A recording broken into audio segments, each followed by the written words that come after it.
반갑습니다. 여러분의 인내심을 테스트하는 마지막 강의입니다. 저는 나오면서 제 시간을 제대로 지킬 수 있기만을 기도했습니다. 저는 뭐 보시기에 뭐 하는 사람인지 잘 모르겠지만 저는 사실 하는 일이 창업을 도와주는 일이 제 비즈니스입니다. 창업하는 분들에게 사무 공간을 빌려드리고 자금을 지원해 준다든지 여러 가지 마케팅, 사람 뽑는 일, 정부의 지원 사업 같은 거를 활용해서 기회를 넓혀주는 그런 일을 한 20년 하고 있는데요. 여러분, 여기 창업 선교 그리고 여러분 창업 얘기 많이 하는데 여러분 창업 정말 하고 싶으세요? 창업 전문가들은 함부로 권하지 않습니다. 여기 CBMC 그 회원으로 계신 분들은 거의 다 비즈니스를 하시는 분들인데 준비되지 않은 창업의 위험성을 알기 때문에 그렇거든요. 제가 오늘 드리는 말씀은 창업을 하라 마라보다 여러분의 인생의 진로에 있어서 어떤 걸 한번 고민하는지, 미래의 취업과 창업에 있어서 어떤 고민을 하는지에 대한 약간의 인사이트를 나누는 시간 정도가 됐으면 좋겠고요. 결론부터 말씀드리면 취업하기 힘드니까 창업하자는 저는 정답이 아니라고 생각합니다. 그런 취지로 말씀을 좀 드리도록 하겠습니다.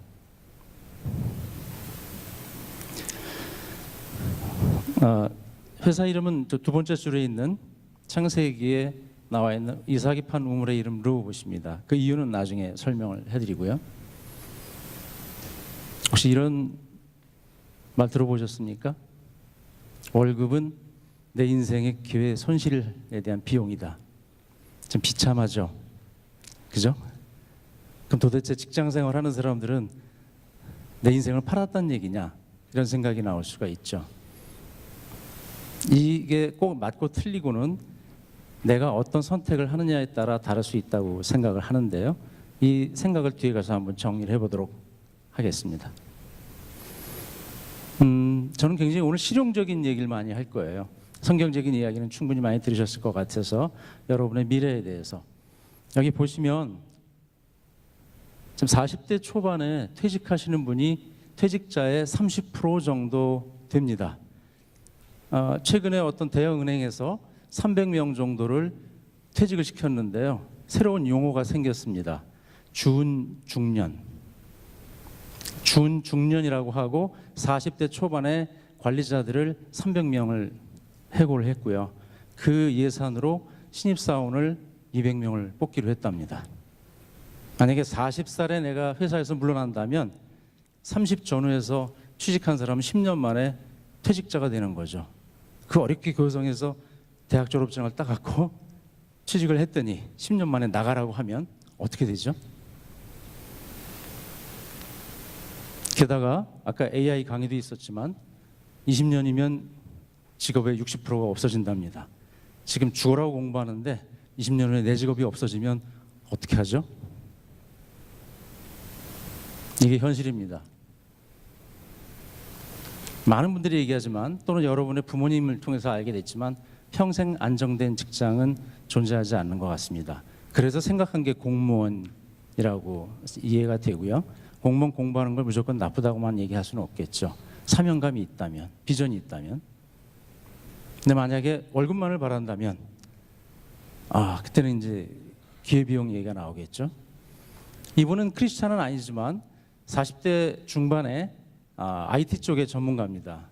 저는 이분을 그 현장에서 만나면서 여러분들이 한번 인생 진로를 고민하는데 참고해 봤으면 좋겠어요. 이분의 직업은 IT 컨설턴트, 개발자이기도 하고 인큐베이터 센터장이고 뭐 여러 가지가 있어요. 스타트는 이렇습니다. 고등학교 때 게임에 미쳐서 밤새 게임만 하고요. 그 덕분에 대학을 못 갔어요. 그랬는데 게임의 도사가 되다 보니까 고등학교 재학 중에 소프트웨어 관련된 책을 공저로 할 정도의 뛰어난 실력을 갖게 됐죠. 게임 회사에 갔더니 대학 졸업한 사람보다 연봉이 높았습니다. 그런데 대학 졸업자들이 와서 대학도 안 나온 놈 하면서 멸시를 하니까 그까지 대학 가면 되지 하고 공부해서 한양대를 들어갔어요. 한양대를 나오고 나니까 실력이 인정받는 사람이 대학 졸업까지 하니까 삼성종합기술원에서 특차를 해갖고 과장을 시켜주고요. 근데 이 친구는 3년 만에 그것도 때려치고 나옵니다. 삼성의 문화가 너무 싫어. 일찍 출근하고 늦게 퇴근하고 싫어. 그래서 그만두고 실리콘밸리로 가서 게임의 전체적인 동향에 대해서 1년 동안 공부를 합니다.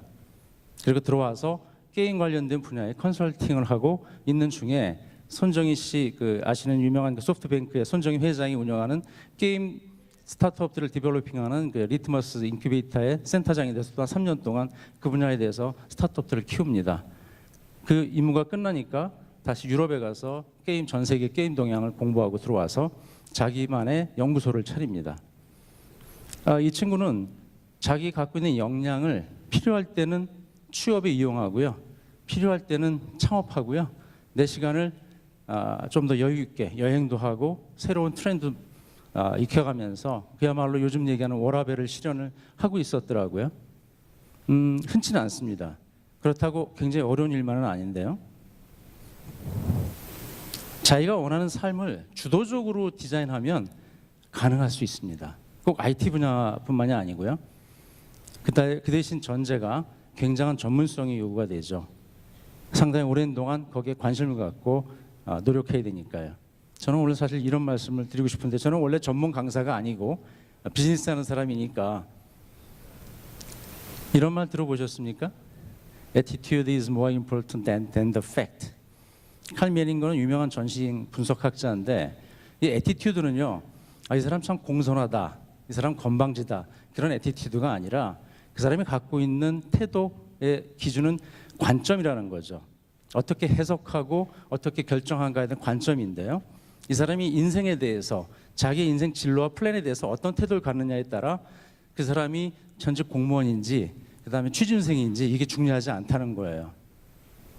이게 무슨 얘기냐 하면, 메뚜기 자상이라는 게 왜 나왔냐 하면, 여러분 잘 아시는 가나안을 정탐할 때 모세가 12지파에서 리더를 뽑아서 보냈죠.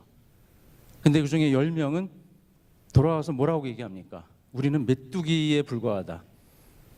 근데 여호수아와 갈렙은 충분히 해낼 수 있다라고 다른 보고를 하죠. 엄청난 차이입니다. 나 스스로를 어떻게 정의하느냐에 따라서. 제 경험은요, 제가 만난 그 수많은 청년들을 통해서 발견한 건 뭐냐 하면, 내 자아상을 어떻게 결정하느냐에 따라서 그 사람의 미래가 결정되는 걸 많이 봤어요. 특히 하나님을 만나고 예수님의 삶에 대해서 통찰하고 예수님을 통해서 하나님을 신뢰하기 시작하면 그 사람이 자아상이 완벽하게 바뀌고요, 자아상이 바뀌면 인생과 자기의 주변의 사람과의 관계를 해석하는 방법이 달라집니다.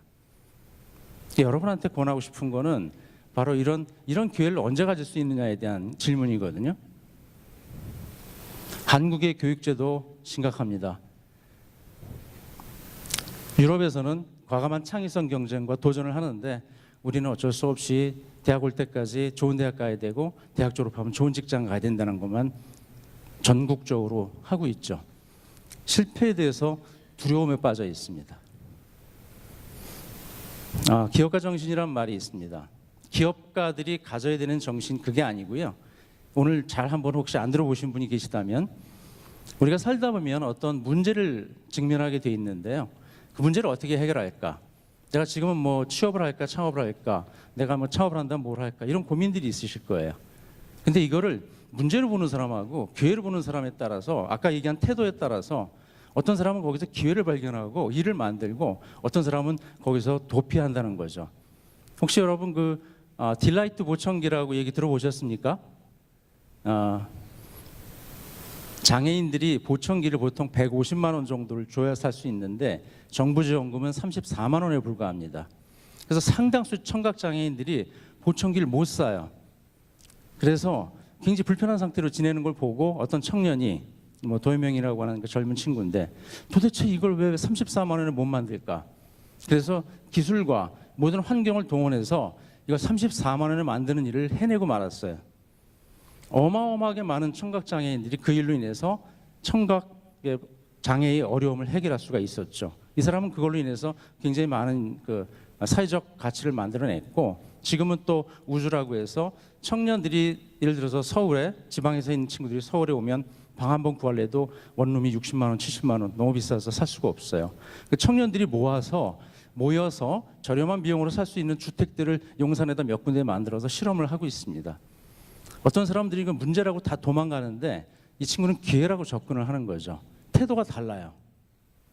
우리가 살아가는 방식은 이런 문제가 있을 때 부족한 자원들을 혁신적인 방법으로 동원해서 가치를 만드는 거, 이걸 기업가 정신이라고 하는데, 이게 이제 창업 분야에 많이 나타나다 보니까 많은 사람들이 창업하는 것만 기업가 정신이라고 생각하는 거예요. 실제로는 그렇지 않습니다.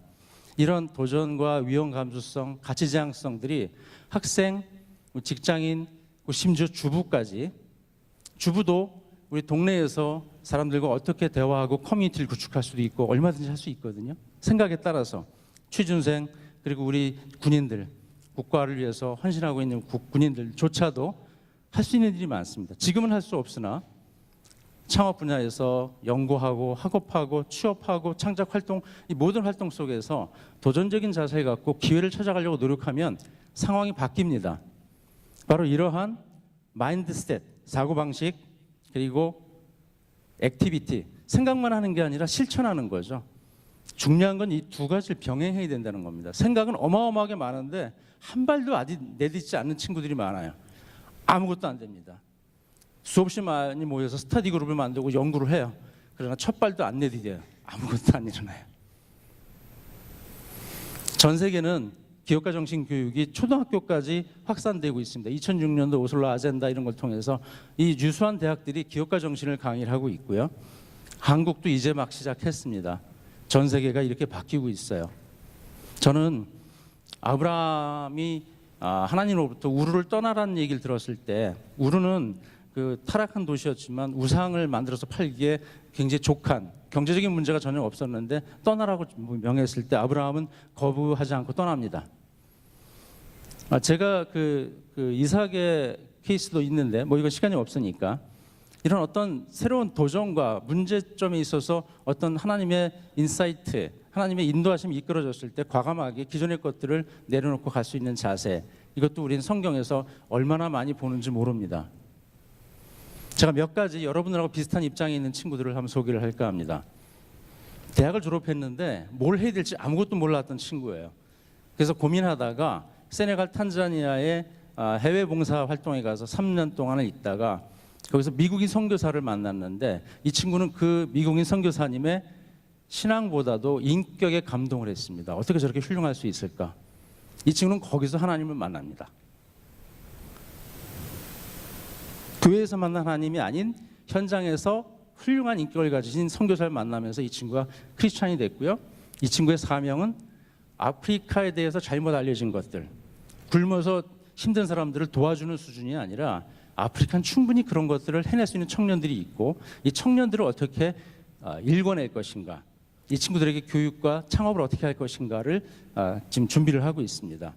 지금 한 3년째 굉장히 험난한 사단법인을 운영하고 있는데, 외교관, 대한민국에 와 있는 아프리카 외교관들 비롯해서 굉장히 유수한 그 전문가들을 갖다가 다 그룹으로 초청해서 기성의 그 어른들을 갖다가 잘 네트워크를 해서 이 사업을 잘하고 있습니다.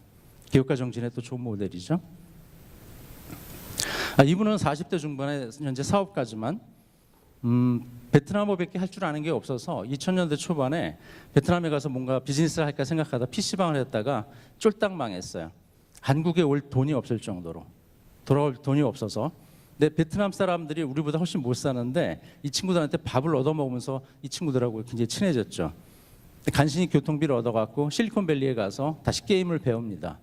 그리고 베트남에 돌아와서 게임 관련된 사업을 시작해갖고 지금 여긴 지금 예전 자료라 1000억대 정도 매출을 한다고 했는데, 최근에 제가 만났는데 그룹사까지 합쳐서 2000억대 매출을 하는 회사의 현재 부사장입니다.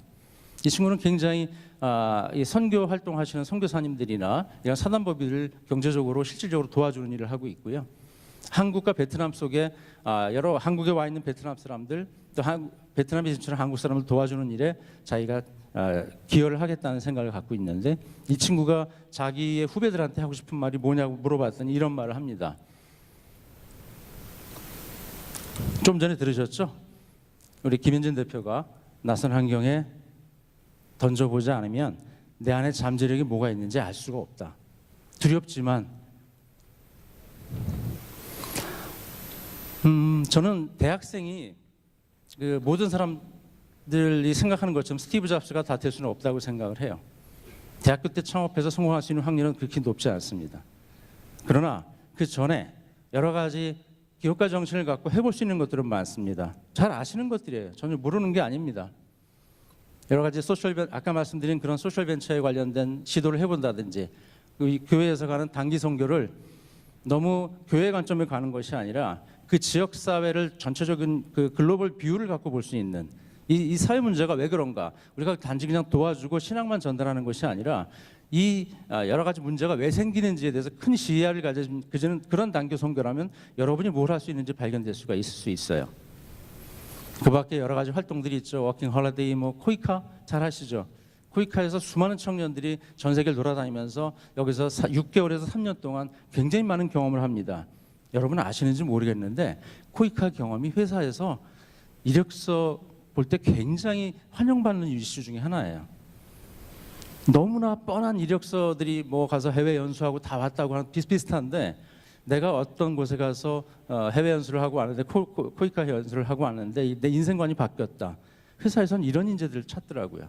저희 회사도 물론 그런 친구를 뽑았어요. 아프리카에서 코이카 활동한 친구를 뽑았더니 역시 달라요.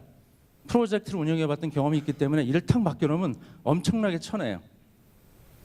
그 경험은 대학을 나와서 그냥 순조롭게 회사에 온 친구하고는 달랐어요. 제 경험상 그랬습니다.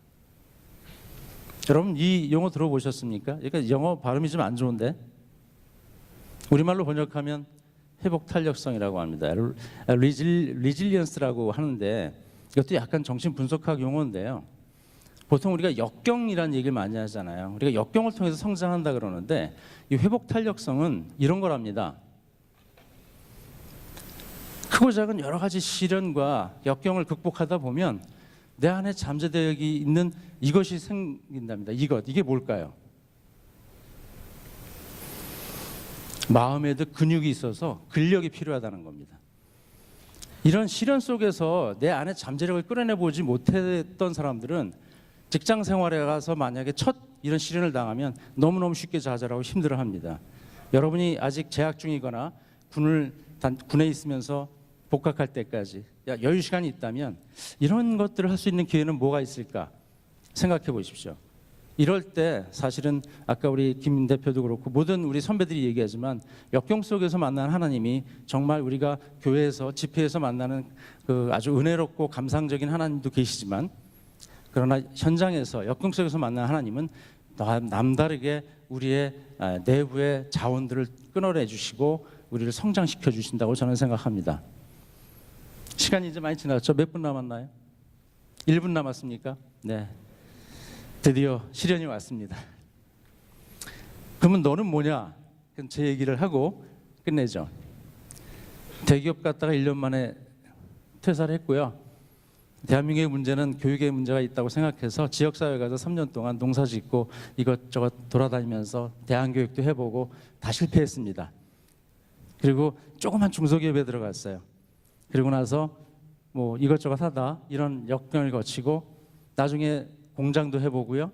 그러다가 조그만 집도 하나 날려보고요. 그러다가 IMF 때 가장 바닥으로 갑니다. 여러분보다 제가 늦게 하나님을 만났습니다. 전 40살 때 하나님을 만났어요. 그리고 사업을 하면서 제가 CBMC 활동을 통해서 같은 동역하는 우리 크리스천 실업인들을 통해서 그분들이 신앙을 통해서 어떻게 그걸 극복하는지, 그리고 그 과정에서 어떻게 성장하는지를 지켜봤고요. 저는 그 점에서 굉장히 많은 감동과 교훈을 얻었습니다. 지금 현재 전국의 58개 우리 센터에서 한 5,000개 기업을 도와주고 있고요. 해외에도 저희 센터도 있습니다. 약간 자랑하자면 이런 겁니다. 많이들 하는 거죠? 예, 현재 이 회사 이렇습니다. 힘든 것도 많고요. 자, 마지막으로 갑니다. 이건 뛰어넘겠습니다.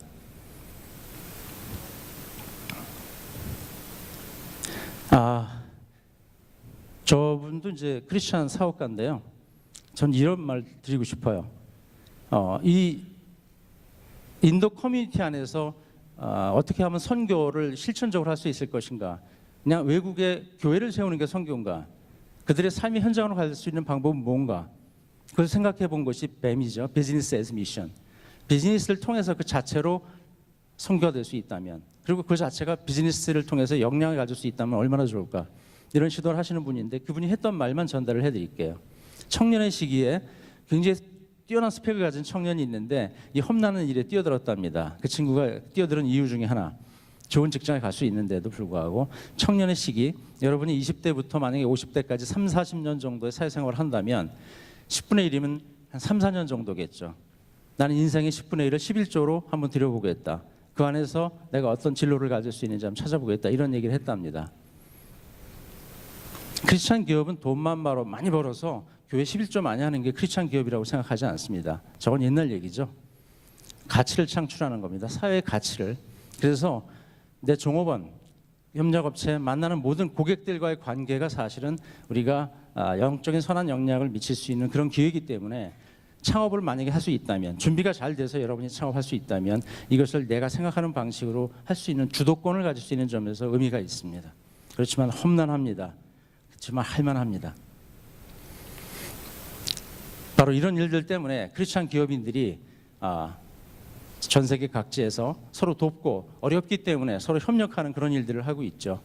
저도 여러분과 마찬가지로 20대를 고민하고 지냈지만 그때 편한 길을 가지 않은 것에 대해서 후회한 적이 없습니다. 지금도 매일 힘들 때가 많지만 전 지금도 할만하다고 생각합니다. 왜냐하면 예수님을 만나고 하나님을 신뢰하게 되면 자신이 알 수 없는 어마어마한 정도의 긍정적인 자아가 형성이 되는데요.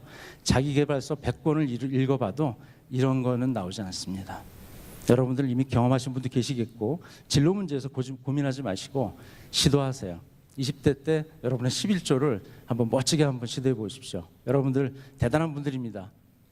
축복합니다. 감사합니다.